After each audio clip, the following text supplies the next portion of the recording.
these funds, we really work around the whole child. And so this is the CDC model around supporting the whole child. So you can really see a lot of these elements that are within the model are things that 21st centuries, and many of you have selected to write about for your ELO grants.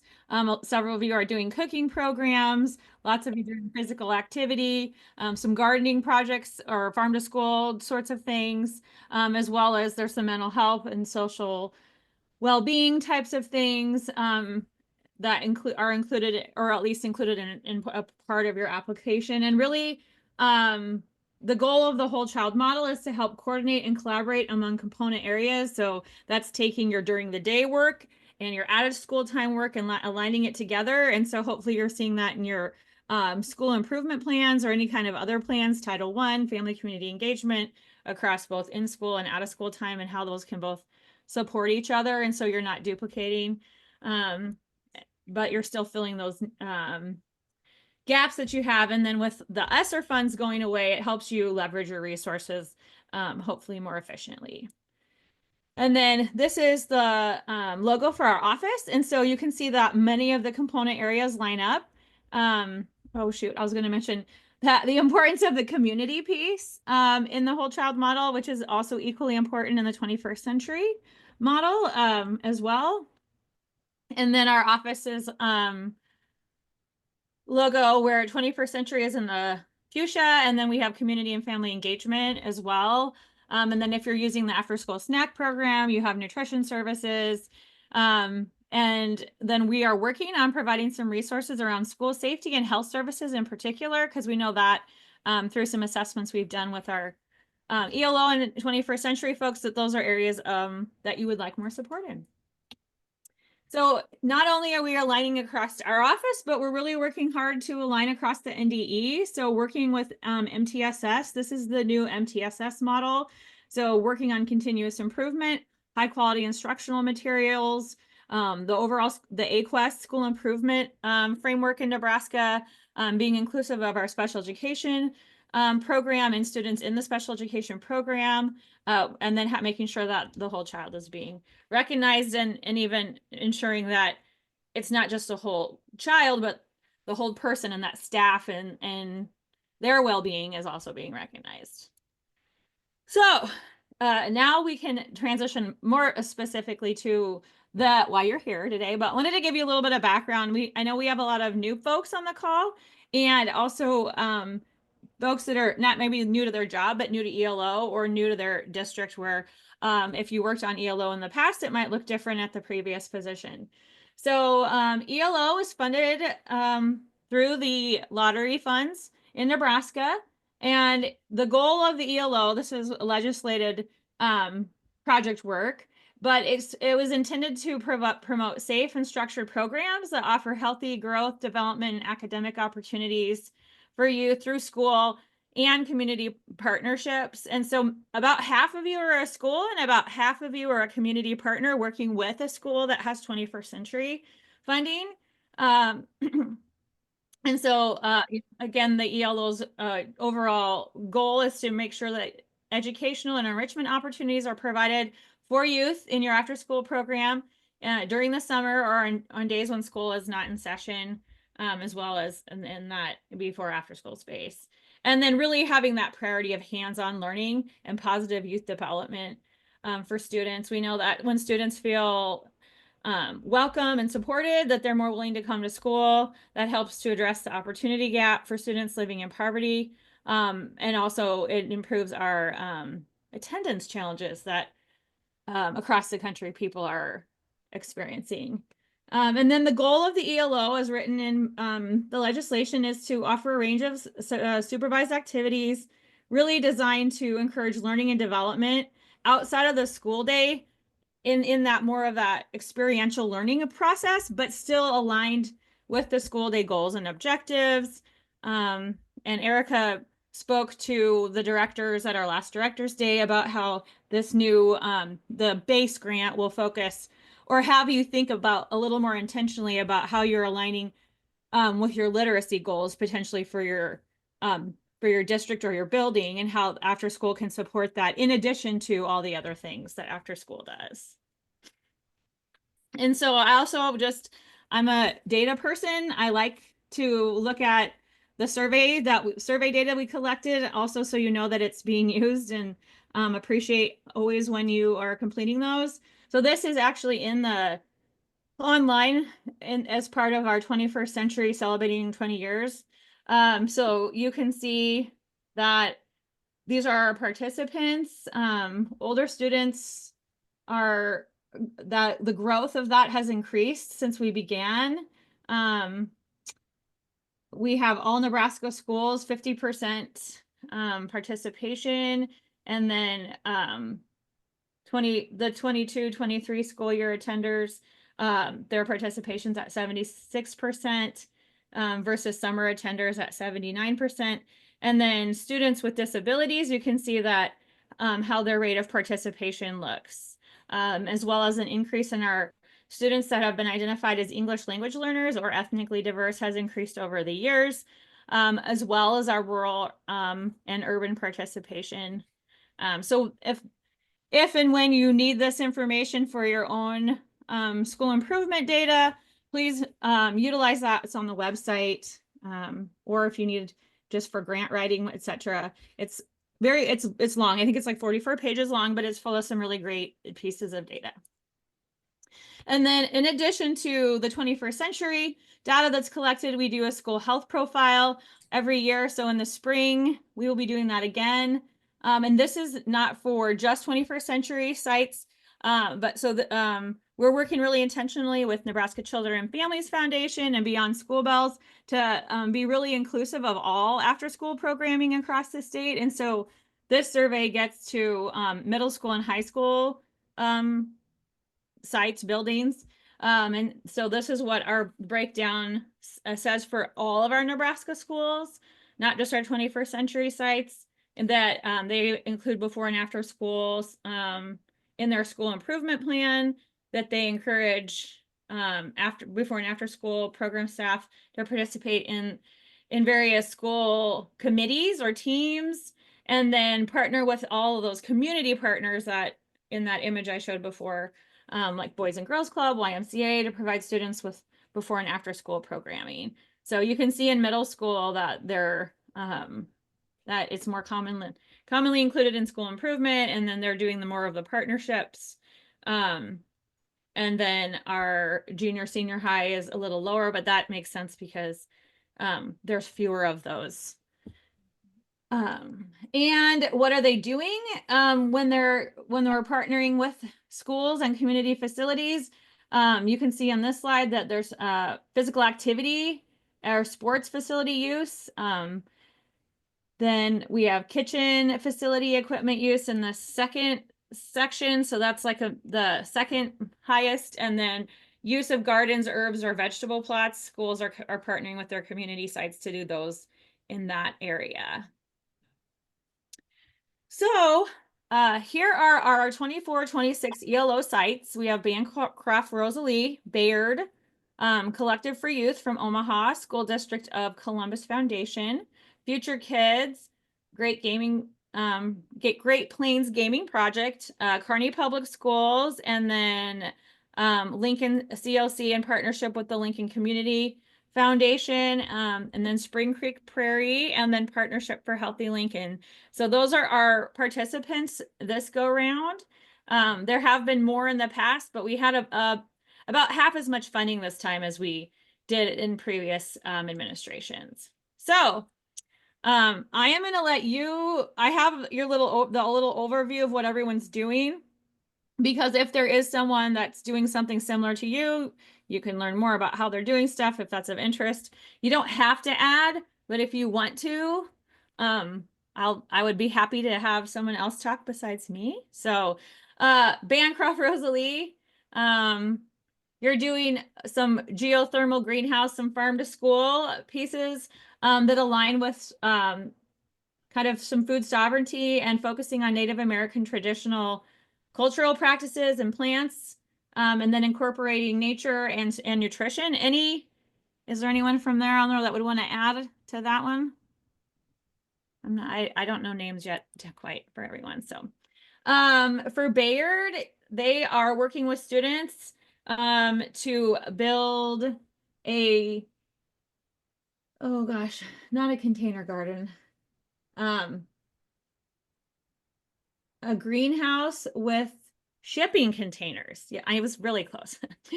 And they're doing that in partnership with their, during their school day staff, with the FFA and one of their other CTE courses, as well as a community business partner.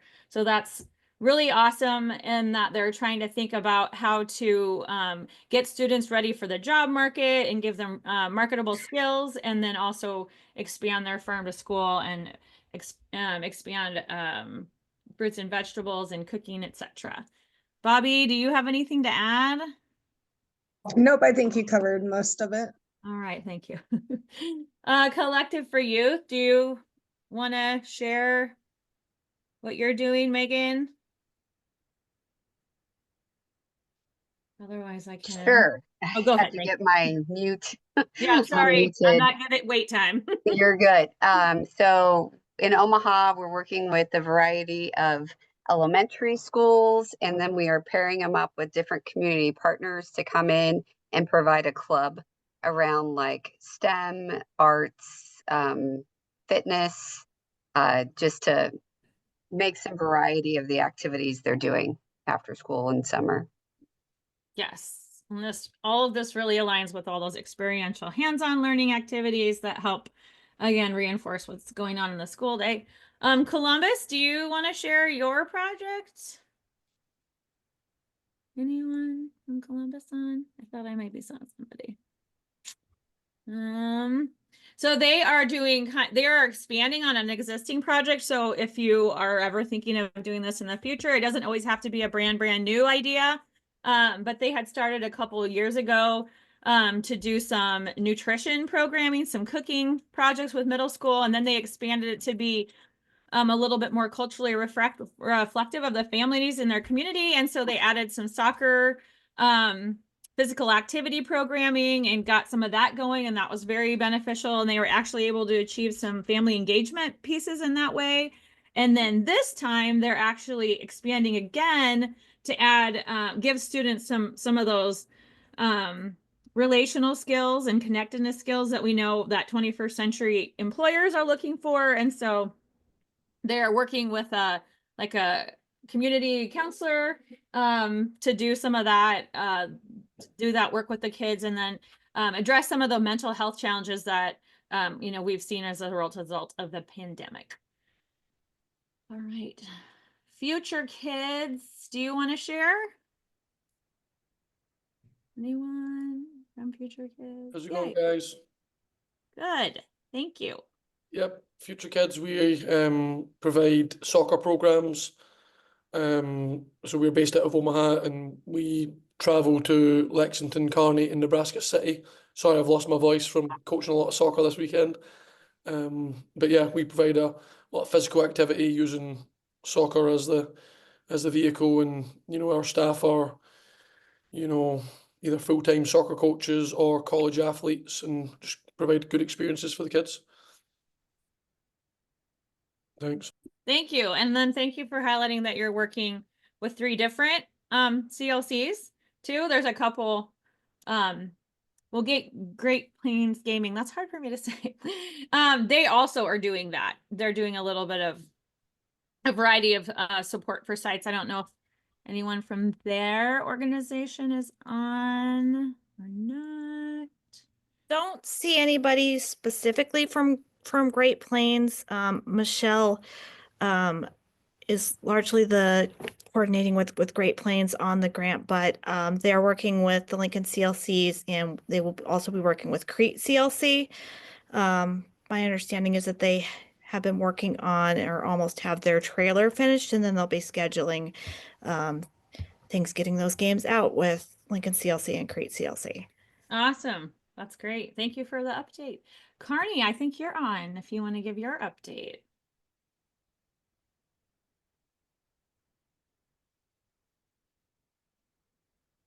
Well, Mark, are you from I'm Carney? on, I hope. Oh, sorry. We are running a horse camp for 20 to 30 kids in the summer. They've been very well received and got some good press on it lately, and they really have benefited. They also do visits with veterinarians and with the farrier, and do some craft work as well, leather working and things like that. So they learn more about horses and big animals. Yeah, that's a very cool project. All right, thank you. And then we have Spring Creek. Do you want to share a little bit about your project?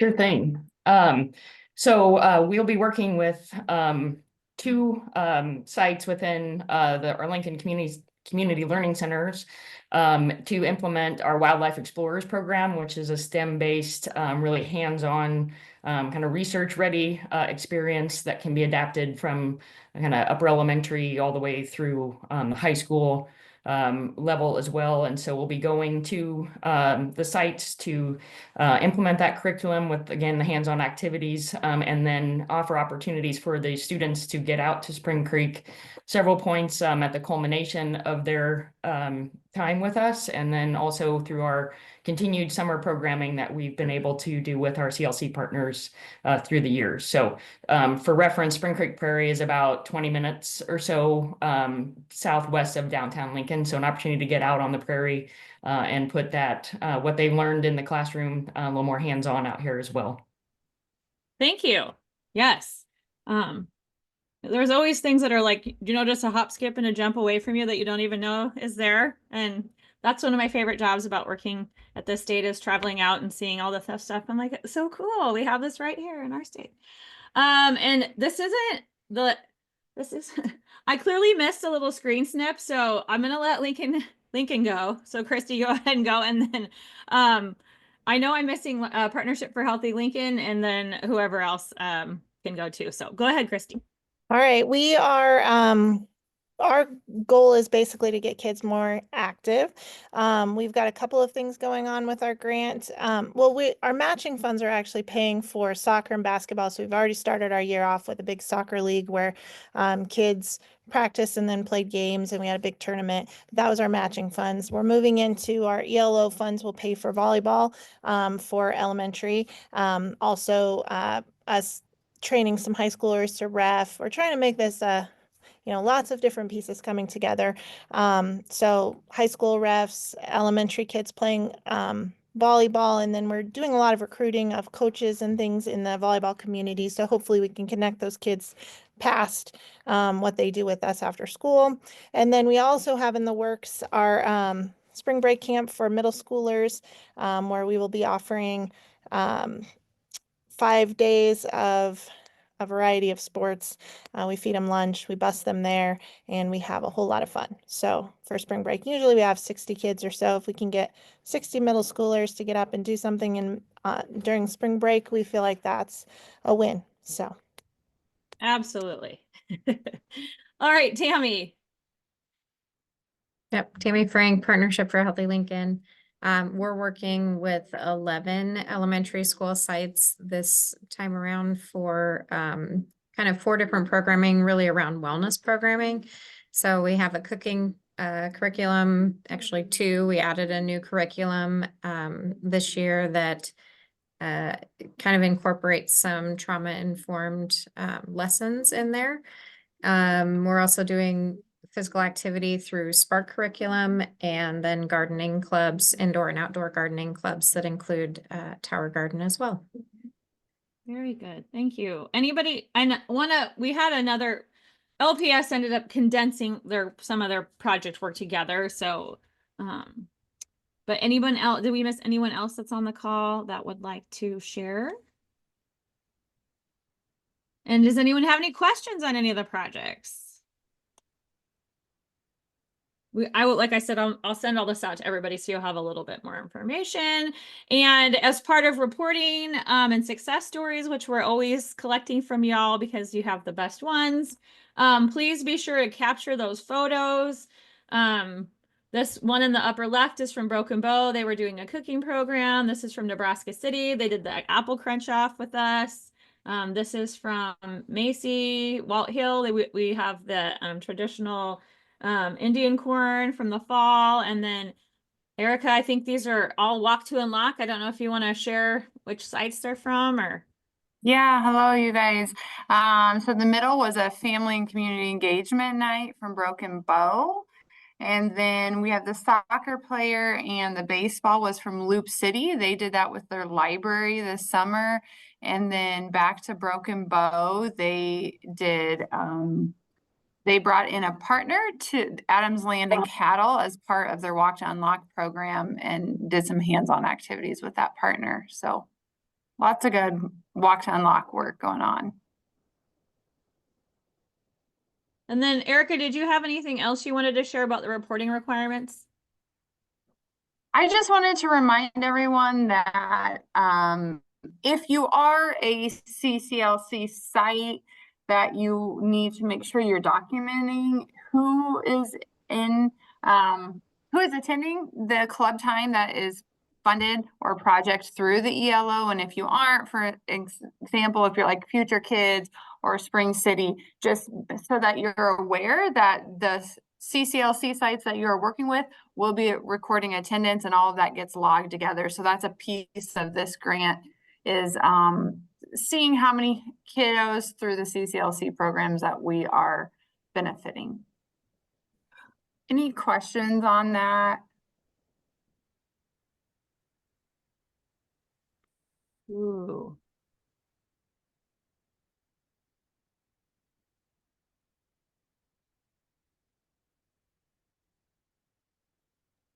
It looks like Jessie might be frozen. We'll see if she can get back with us here. Otherwise, I can share my screen too.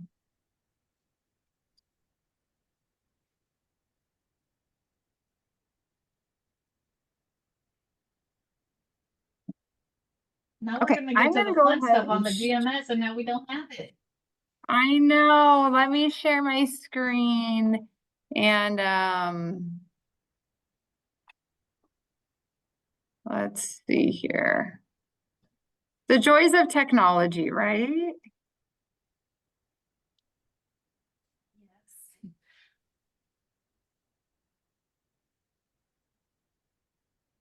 Oh. Slideshow. Is everyone seeing a PowerPoint? Yes. Perfect. All right. All the nitty gritty details that are so important for you guys to get your funding reimbursed. And so I'm gonna jump into our GMS piece. And I believe Rebecca is on the call, so I will let you take over. Cool. So Rebecca and myself, Mariella, will go through some of this information that we have. Rebecca will be the person that you would be contacting for any of the application issues with our GMS system. And so those pesky error messages, or when you're trying to submit and you don't have a submit button or a save button, those kind of logistics on the GMS system, that is what her specialty is. And so those questions, we have it linked here, the email that you would use for the GMS help desk, so that we would be able then to support and provide guidance on any, again, of the system.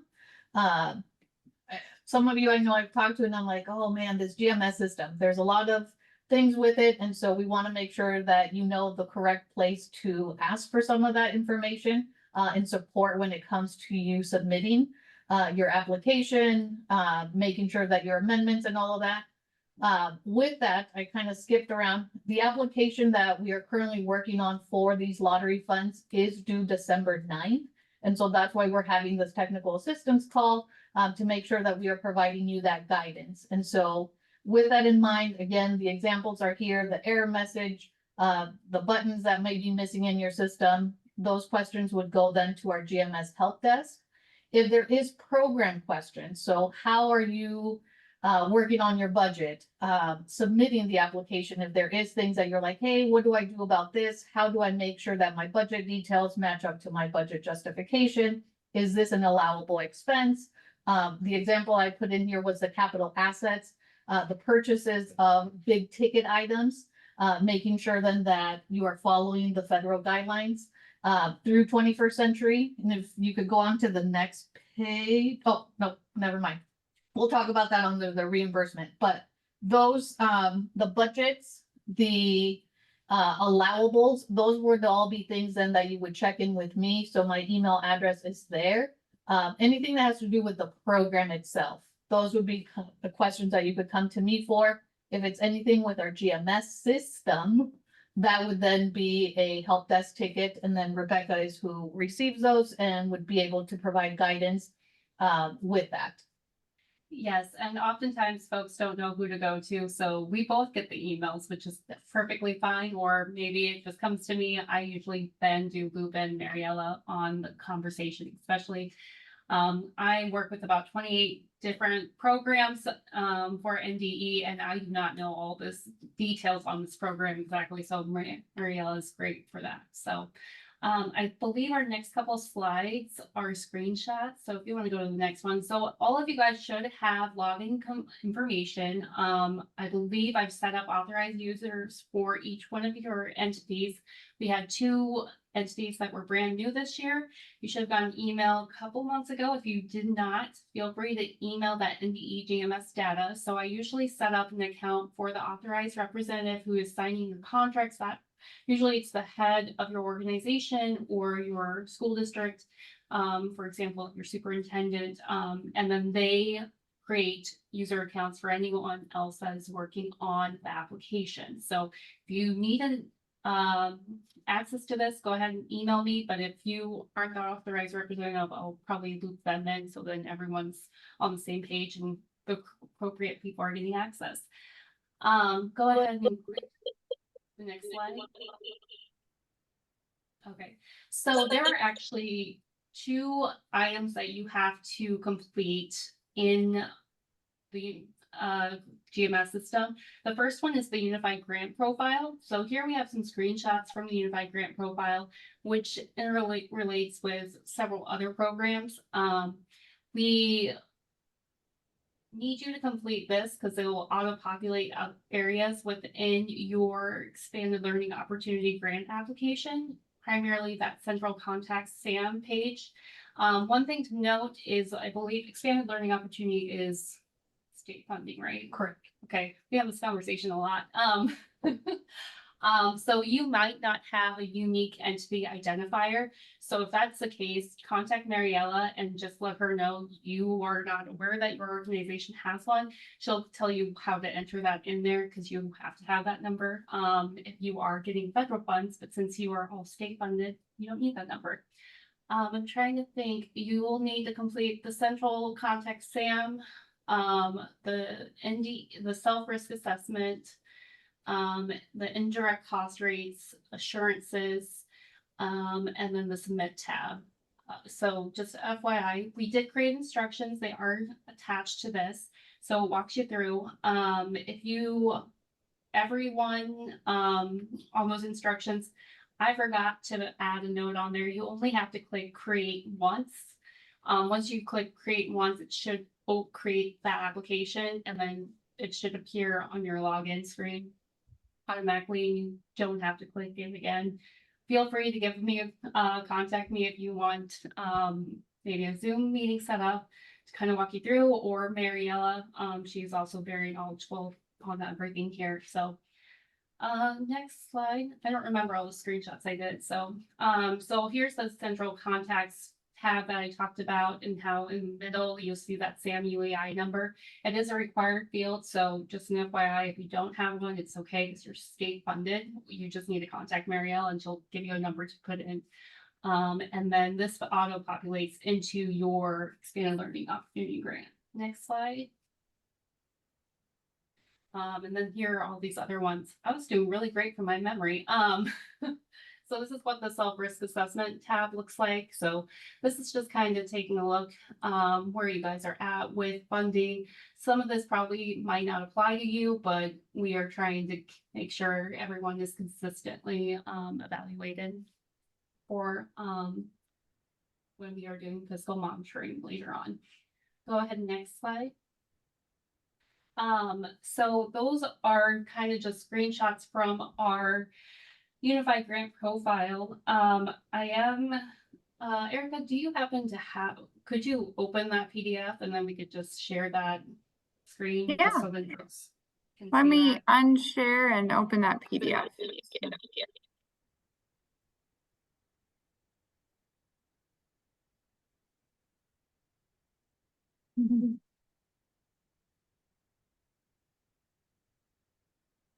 Do you want me to scroll down, Rebecca? Is there Yeah. a certain spot? I'm gonna say page 13.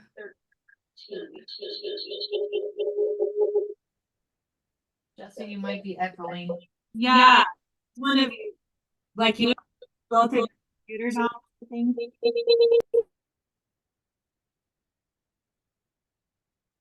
There we go. Is this what you need, Rebecca, or you need me to shift? Nope, that is the correct one. So you'll scroll down. Sorry, I'm not sure why it's echoing all of a sudden. So yep, you'll scroll down to the next page. Folks will click that create button and then it will populate that application for expanded learning opportunity. And I'm going to turn this over to Mariella so she can kind of walk folks through this. Let's see, what page are you on? 20. So once you are ready then to start the work on submitting your application, that again, it's due December 9th. You will go through this and there's, as Rebecca had said, there's the different parts that go into it. So the allocations, the contact information. The big thing that I do on my end is during that budget piece is what I have to make sure that I have. But the original, since these are all brand new applications, those tabs again are going to be key information that we have to then verify. So that contact information would be if you are amending anything, who do I need to contact? If there's an error on something, again, who do we need to contact? Typically, that's the superintendent and the business manager. For the organizations, it would be that executive director, and again, a business manager or whoever has access or has been given access to the GMS system, then that would be the contact information. On my end, I have to verify that it's the correct person based on your application. And so making sure that that's accurate. I'll use, for example, some of the school districts that are 21st century grantees, because their application was from 2021, let's say, for new or for the current cycle. They might have a superintendent that is no longer there. So they, again, if they're listed on that contact information, that's who I contact. And then I get that email saying this person no longer is at our district. So making sure that you have the right contact information. I know, for example, I know Lincoln people, you guys are on there, and Brooke, I believe you had said, I would like to get this. I know Nola had also said, send it directly to us. However, again, it needs to be then listed onto that contact information because that's what is in our system. And so making sure then that you check in with your superintendent, who usually is the super user for all of this, on the GMS side, making sure then that you are a person that they can add on. That would be then a help desk ticket that they would submit to be able then to get another user onto the GMS system. The other tab that I also then have to check is that capital assets. So 21st century, as you all know, has very strict guidelines on what is allowed. One of the big ones is that capital assets. We can't build any construction sites. We can't purchase a vehicle. There's just different things that are outlined that all of you might already have a good hand on. But making sure, again, if there is an item that you are purchasing that is over $5,000, we do need to get a pre-approval. So you would contact me to check and see if that is an allowable expense. When I was here in Bayard, I'm just working with another school district who purchased a container, a trailer. And so we're trying to figure out, because they did not ask for that approval of it, and it's considered a capital asset. And so making sure you're going to be purchasing something that you're like, hey, is this an allowable? Please connect with me so that I can give you guidance on whether or not that would be an allowable. And again, asking for that beforehand, so that way when you submit your reimbursement and we review it, we can approve it versus us saying, sorry, you didn't ask for the request for that, so you're gonna have to eat the cost. On the budget. Can you go to step 28, Erica? Yeah. Thank you. Yeah. So this is the budget side that you will see on your end. The big items on here that I look at when you are submitting this is making sure that your budget is from what you had initially put into your application. And so there's a budget narrative side. That's where whatever it is that you put in your application, you will put that information into these. And I believe there's 4 different questions that are asked. So getting the information from your grant application that you submitted and what's approved, and that's why you're here on this call. You will put that information then into each of these sections. The big one, yep, the matching the budget, making sure that it's a 1-to-1 match. Typically, we see that the match is higher than what you've requested for support, which, you know, thank you to all of your partners who are able to help and donate their time, their service, their funds to help support the efforts that you're all doing to support our kids. But making sure that that matches. There is, you all had submitted a budget in your original application. On this, there is on your application, when you are submitting it, there is also an Excel sheet. If you go An to step example. 29. Sorry, Erica, if you scroll down. Yes, thank you.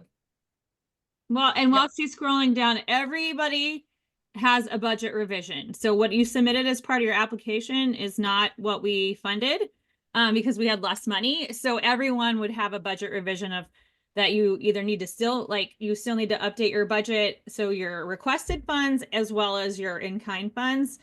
So every single person has to do that. No one got fully funded. Yes.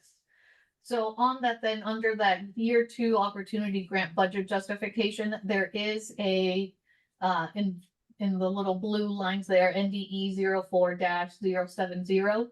That is the budget justification that we are looking at. And so making sure then that you use that form to put in what you are currently going to be funded for. And that's what then goes into the GMS, or that's what already has been inputted into the GMS for each of you.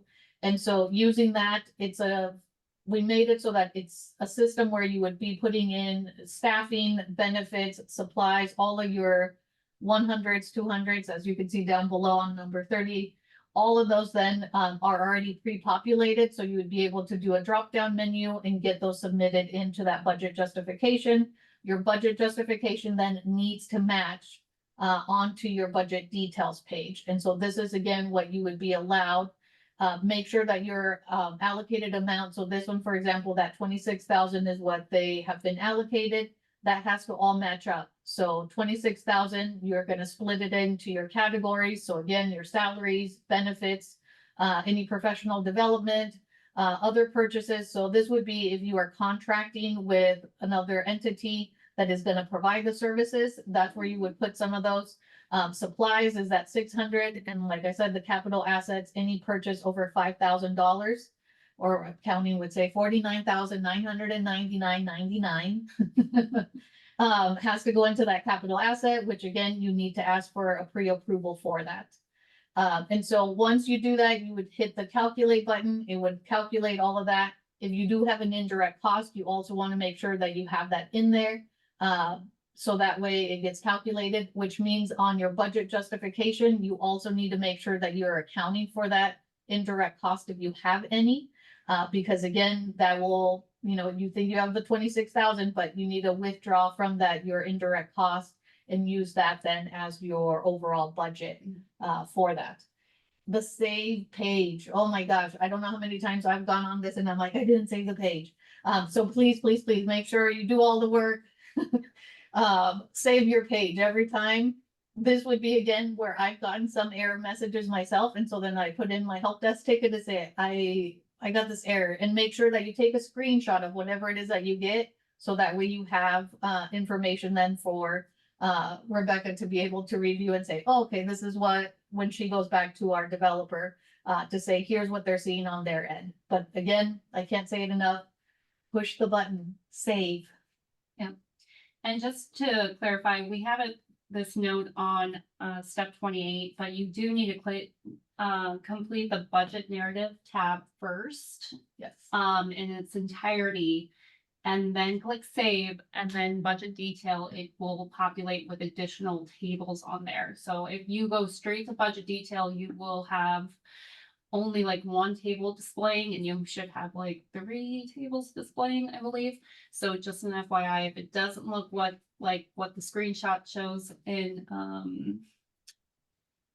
step 30, that means you did not complete the budget narrative. So that's one item there. And just to reiterate Mariella's comment on item step 29, help you out, Erica, you're doing great. So what she wants you to do is that blue font that says NDE 0407P. You want to click on that link, and you should be able to download an Excel document. There's 2 of them, and you'll complete the budget for your project and upload it here. That same Excel document, you'll have it mirror, that information mirror on the budget detail tab. And I think we saw a comment come in, but I missed it. So if anyone, Jesse or Erica, could let us know if there was a I comment. think it came from Megan. It says the budget revision form that we already completed is at the same form as the NDE 04-070. No, so this one would be a different one. And this one, again, calculates everything for you. So you would be able, I would say, take what you had already submitted for your budget justification for both the grant funds that you're asking for and then your match. So both of those are different. The 070 is again for the grantee. So what you're asking for funds for to be used from lottery. And then the 071 would be your partner match. They're very different from what had been used. This is something that is new. One of our other programs of the department had shared a example of how they align all of their different categories. And it made a lot of sense because it'll calculate for you. It helps me when I'm then calculating and making sure that everything fits into the right category. And so what you have submitted currently for your grant application is what then you would be inputting then into the 070 for yours, and then 071 for your partner match.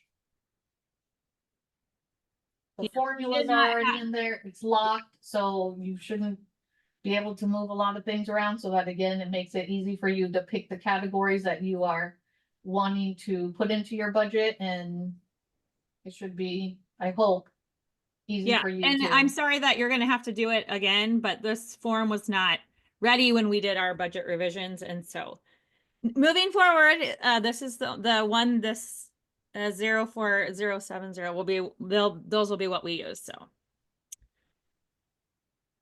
And then we have about 10 minutes left, Mariella, so you can pop into ELO reimbursement unless there's any other questions. I just wanted to highlight here, we have a submit tab here, and everyone will need to complete the consistency check.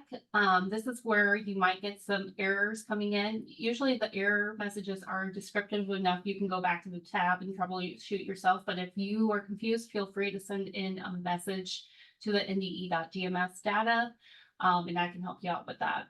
And then Erica, if you want to toggle over to the PowerPoint presentation. Yep, you bet. Just a minute here.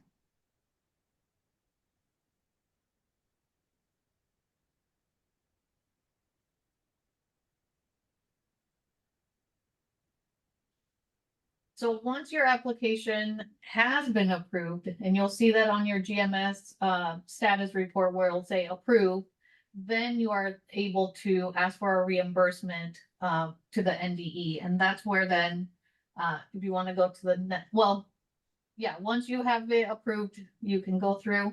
There is a video and a resource that Rebecca had put in there for you all to watch at your own convenient time. That gives you more information on how to submit for that reimbursement. So there's a presentation and resources that are linked on that webpage. If you want to go back, Erica, just one, sorry. Yep, so that education.ne.gov/GMS2/ those are, that would be then where you would be able to get the video recording of a presentation that was done to help you and guide you if, again, you have not before submitted for a reimbursement to the GMS system. And so that is available then for you to review and be familiar with what the process looks like on your end to be able to submit for a reimbursement. If you want to go to the next page, Erica. Thank you. So the big thing to know, like I said earlier, the 21st Century CCLC ESSA guidelines apply to the ELO grants. On the slideshow that I believe Jesse will share with you all after, I put at the bottom some allowables and expenses that, again, are based off of our ESSA guidelines that we have. And so, like I had said, no capital construction, no vehicle purchase, land acquisition, no candy, no food, because again, we're following those same guidelines.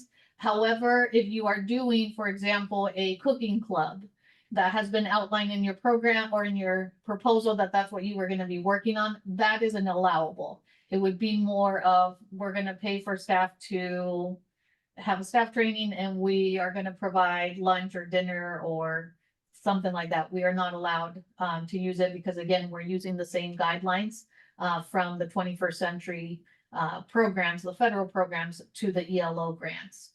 The review. Where did you say the link to the allowable and non-allowable things are?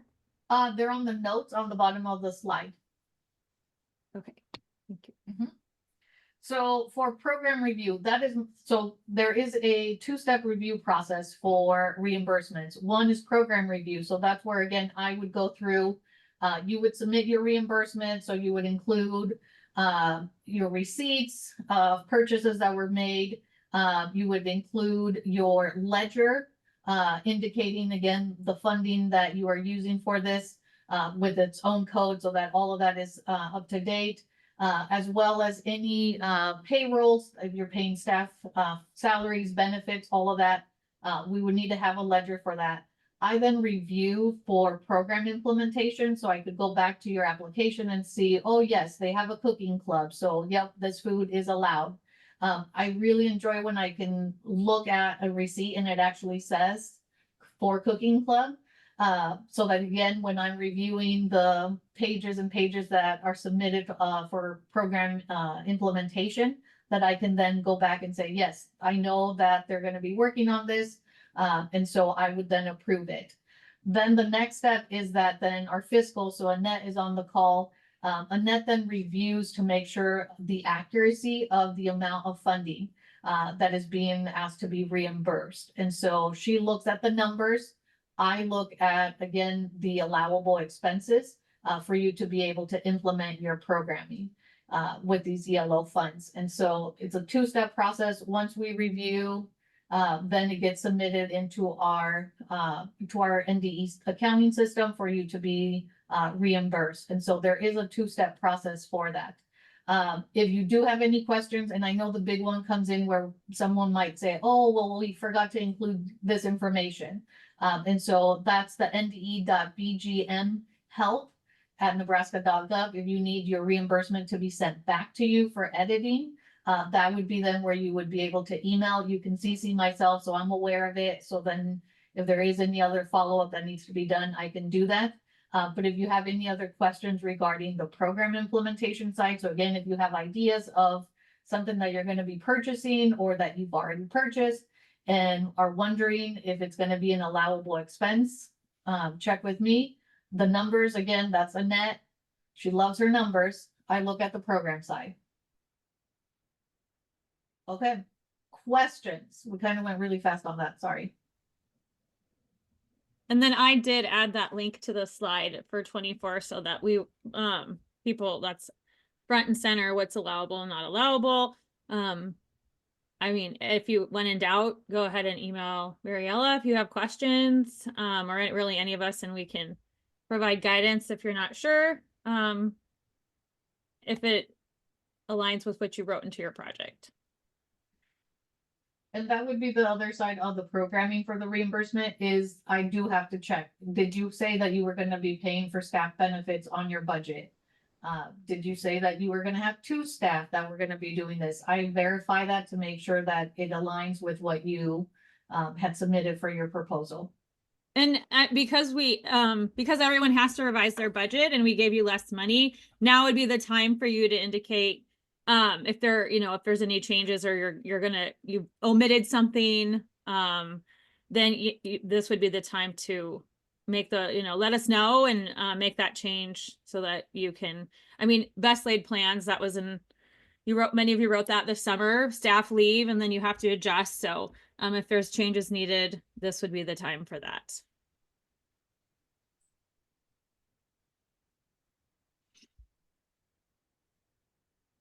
Does anybody have any questions on anything? The program side, your official, I'll just make this note, your official award letter was, I think it was September 6th.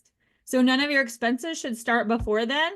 And then because this was a unique administration of these funds, it will still end June 30th, 2026. So it won't go like extra long because that kind of messes up the cycle. So it goes, the grant award period is from June 6th, 2024 to it'll be June 30th, 2026. So that'll be your time frame that you can use to plan ahead or adjust accordingly. And we have a minute left for questions, but otherwise if you have anything that's really in the weeds, we can hang around and stay on, and you can ask us your very specific question, or feel free to send us an email. So we will still be here. We'll hang out for a Jesse, little. do we have our next quarterly call scheduled? Oh, yeah. Sorry. Thank you. Yeah. Is this time a good time for folks? This 1:45 or because we are looking, we have to meet the needs of both Mountain Time and Central Time. I know some of you have to do recess and lunch duties. So trying to kind of balance those responsibilities within your programming time, which may start at like 3:05 or 3 o'clock. So is this, I guess if this is a bad time, let us know. But I mean, there's only half of you on the call. I can potentially just send I really don't like doing doodles, but I might just ask in an email if this time is good. Because our next call, right, Erica, would be January, February, March, or December, January, the end of February. February. Yeah, the end of February, early March. Jesse, it's Megan from Omaha. Moving forward, is it more of an administrative call, or should we be thinking about more program staff attending the call here and there, or do you have thoughts on? So we'll do like a program update, so people can share what they're doing, any challenges they're experiencing, and then if there's any issues with GMS. So we were planning on doing it similar today, like a 30-minute program component, and then like the technical piece to GMS if people are getting stuck or not seeing what they need to see. We can get those questions answered and screen shared and whatnot. So I hope that informs who you might want to have join. Yeah, we would love to cool. highlight 2 to 3 success stories each time. So yeah.